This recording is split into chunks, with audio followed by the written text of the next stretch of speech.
Have you ever felt a little bit stuck, not sure where to go, where's the next step? In today's video, we're going to be talking a little bit about improvisation, and this might be exactly what you need. My name is Jeff, your favorite tour guide in Madeira, and today we're in Quinta Falcão in Santo Antonio. This is Cristiano Ronaldo's hometown, and we are improvising just for you guys. As you know, we've got the greatest vlog in the world here in Madeira, where every week, every Monday at 7 p.m. we show you something to do with Madeira. And today we're going to do something a little bit different. We're going to go a little bit deeper into my thoughts, into my beliefs, into how I operate and how I love to improvise in my life.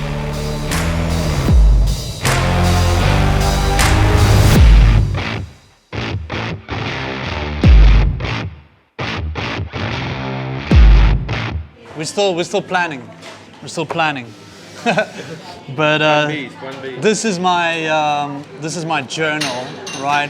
And inside this book, I've got the plans, all my plans for my business, for any kind of projects, objectives and things, vlog ideas. How many waterfalls in Madeira? That could be another vlog. Ooh. I'm gonna change belief to confidence, because without confidence it's like no way you're gonna even start doing anything. We got the plan, we got the start of a plan, it's time to start improvising.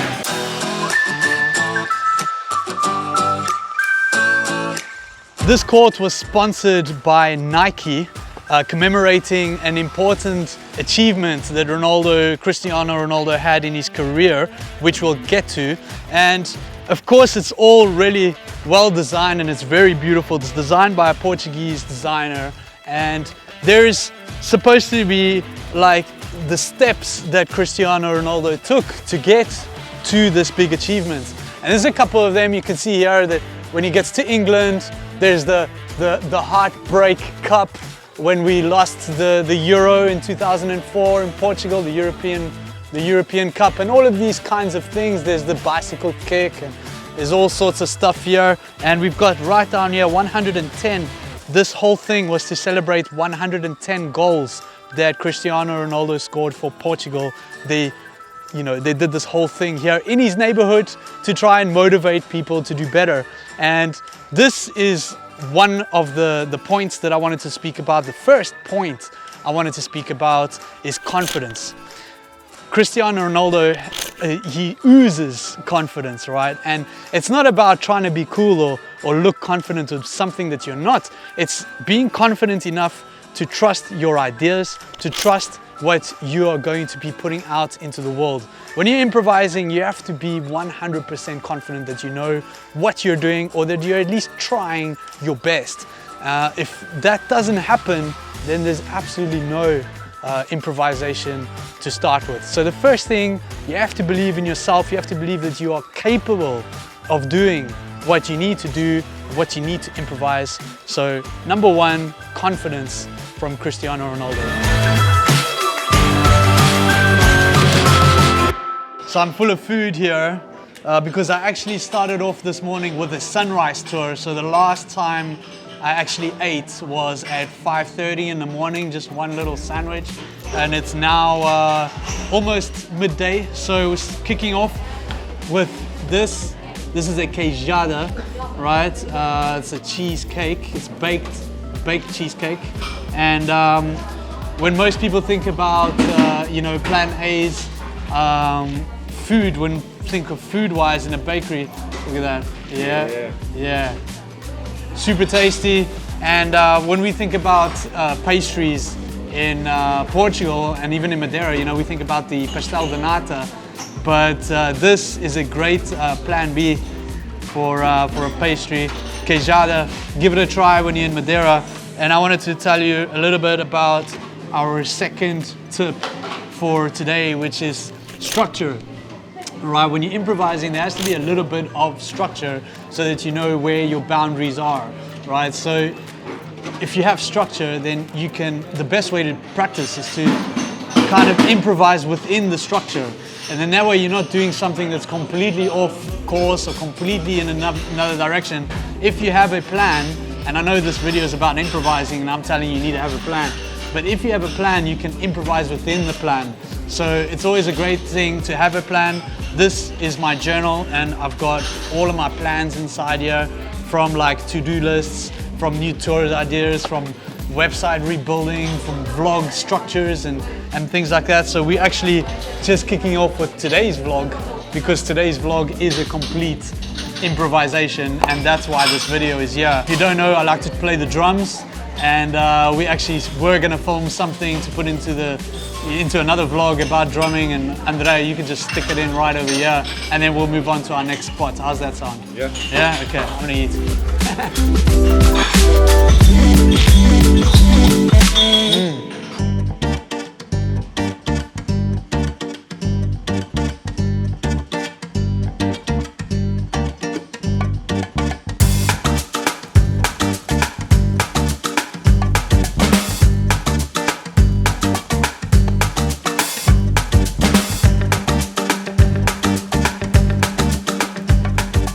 Number 3, embracing failure. This in front of us is a fish that is not very typical, maybe in this region. We're in Câmara de Lobos, and this is what we call in Portuguese sapata, or its cousin is gata. I was actually looking for gata, but we found sapata instead. So if you are looking for this kind of fish and other great fish, gavião do Ilhéu in Câmara de Lobos. This fish is caught by accident. So when they are actually fishing for the espada preto, the scabbard fish, they catch this fish by mistake. It's a type of shark, right? And the shark eats the espada. So if they catch the espada, they eat. What I believe is that the shark then eats the espada, gets caught in the line, and when it gets pulled up, it's dead. And instead of just throwing it out, Gata and Sapata, they use it and they embrace failure by turning this into something else and turning it into a dish. They also have it in a bread roll, and it's delicious. And they can also get essential oils out of the liver as well. So a little bit of an example here of embracing failure is that sometimes failure comes for a reason and it becomes something else. It's called Sapata, by the way, which is a type of shoe, is it? I believe the name comes from it's a snout of a fish, I think it is, and it looks a little bit like a shoe. So Gata on the other end is a little bit rounder, but they're both small sharks. They're both super delicious. So without further ado, let's eat some Sapata. Yes. It can be testing. It can be testing. It can be some kind of a thing of testing because they didn't know if it was going to work or not. Não, mas o vinho Madeira, eles descobriram que estava bom, mas ainda não sabiam porquê. Só sabiam que estava envelhecido e que estava num barco, mas eles não sabiam o que era a cena. Já veio bom. Sim. Na cena da gata ainda tiveram de ver. Tiveram que trabalhar, yeah. Porque vai-se tentar fora este? Não. Vai-se tentar tirar proveito deste. O proveito, yeah. Vai-se ver se é. Proveito. No caso do vinho... Mas é o proveito. O proveito. Embracing failure, reinventing the wheel, aproveito.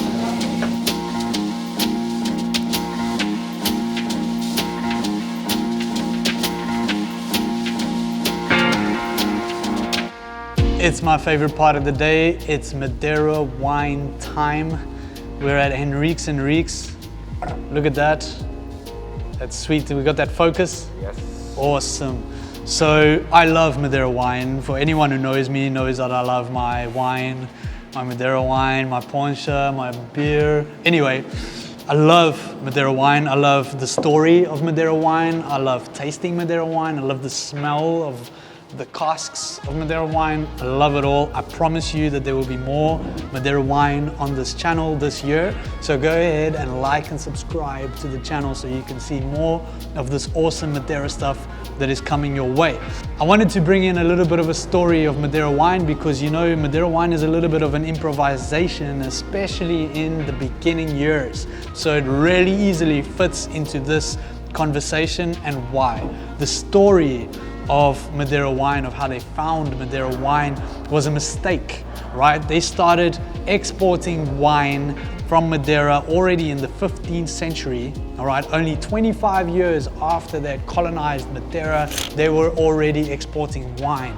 And in the beginning, it was like normal kind of table wine, so to speak. And then they started adding rum to the wine so that the wine could last on long journeys.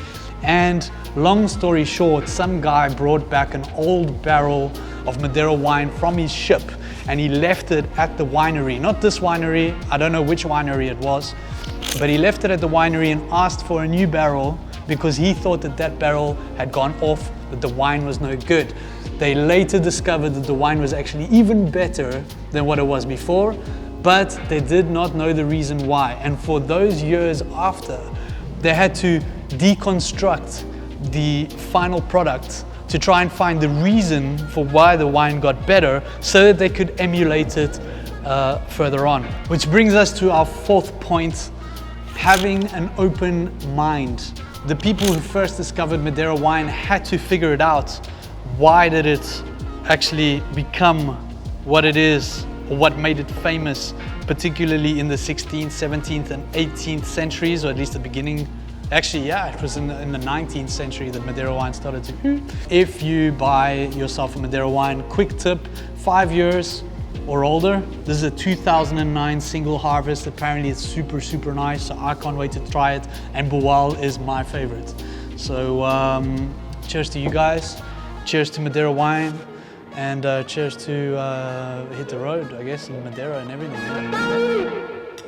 I'm thinking if we should talk about the levadas. The levadas? Yeah, because the levadas were built for a specific purpose. But now there's probably more money coming from tourism in levadas than what it is from water. Yeah. Which could mean that it could be something that comes from something else. So like it started with something and then it becomes another thing.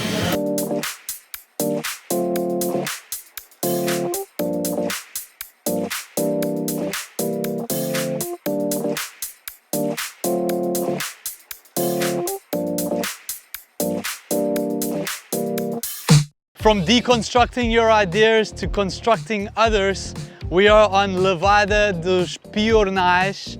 This particular levada, one of my favorites. It's an urban levada, but the story is fantastic. Actually, I don't know the story of Levada dos Piornais, but what I do know is that there is a pot of gold on that yacht over there. But anyway, jokes aside, this is a Madeiran levada. If you've been following our channel, then you know very well what a levada is. I think this is kind of like common knowledge for most people, but I wanted to bring it in to this kind of story, which is you never know where your improvisation is going to get to. The levadas, the first levada was built in Funchal. It was called Levada de Santa Luzia. We actually went looking for it, couldn't find it. Video for another day. The first levadas were dug out of the rock on the side of the mountain. It is volcanic rock and there were parts that couldn't be dug, right? They were just too hard. So they used to use wood from the Laurisilva forest to bring the water down. And Levada de Santa Luzia in Funchal in the 1400s, in the 15th century, was manufactured in this way. They had to improvise. And for me, improvisation is a massive part of Madeiran life and Madeiran culture. You see it all over the place. Madeirans are constantly improvising. But basically, what I wanted to say about this, point number 5, is that you never know where your improvisations are going to take you, right? The levadas were built hundreds of years ago and they're still used today, and they're used for a different purpose.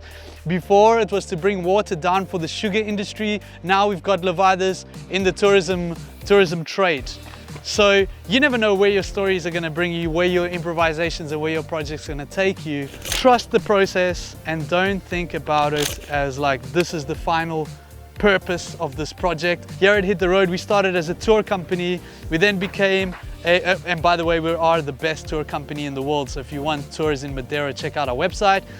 And then we became YouTubers, you know, so now we're doing this YouTube thing, and now we've just launched our Patreon account as well, which you need to check out.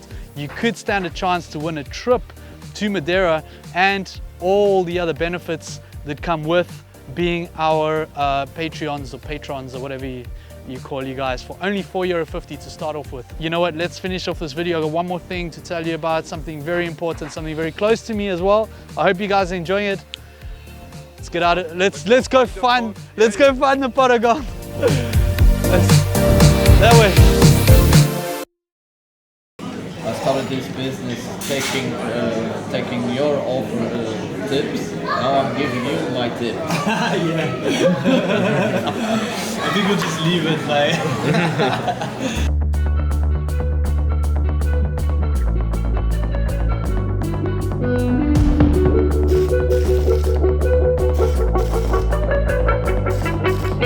Some of you may know, some of you may not know, but I'm actually a very spiritual person, right? I believe a lot in, intuition. I believe a lot in the Lord Almighty and God, in the universe, or whatever you're gonna call it. Because of course we don't know what it is for sure. Some people call it God, Buddha, whatever you call him, her, it, the cosmos, it exists. And part of this is having the faith to trust your judgment, to trust your gut, and to trust what life gives you.